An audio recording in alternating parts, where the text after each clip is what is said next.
Hi guys, this is Shredder36 back here again with another cooking video. Today we're going to be enjoying a nationwide favourite, ribs. Alright, so to start off you're going to want to pour a little bit of olive oil in the pan. Shit, that was way too much, I'm a bad cook. You can also spray vegetable oil around the corners, you know, just to help it with the fucking shit. One of the best things to help with the flavour though when you make ribs is stir fry oil. Has cottonseed oil with garlic, onions and herbs for high heat cooking.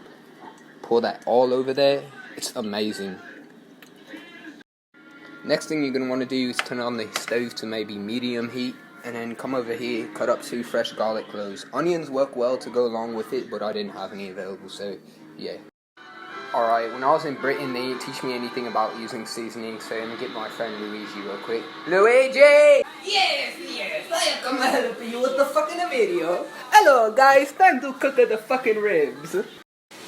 Alright, so you're gonna want the steak and burger seasoning, the pepper, the Italian seasoning, the salt, the adobo, and the onion powder, and you sprinkle it and shit. Yahoo!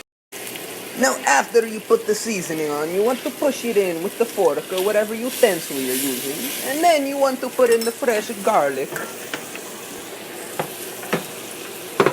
How many times do I have to tell you, get off the fucking cutting board? And now this is Mama Luigi. She's eating applesauce. Mira, déjame en paz porque... Oh shit, she's Mexican. I lied. Ah. Now this part is a little bit special. So today, for my specialty ribs, I'm gonna be putting in a little bit of citrus vodka. See how it sizzles? And a little bit of brandy. Shit, that was a lot. So I'm gonna be drunk. Then I'm gonna cover it with a lid and I let it simmer. Turn the heat down a bit.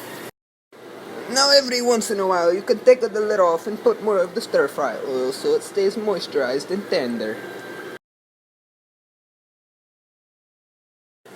Now after a while of simmering, you're gonna want to take the lid off and turn the heat back up. Alright, I'm back. Luigi had to go because the mafia was here or something like that. Anyways, once you're finished, you're going to want to take any excess juices and pour it back on the top for more flavour and moisture. After that, you're going to want to put a little bit of barbecue sauce on the top and smear it evenly. And then you're done. Enjoy.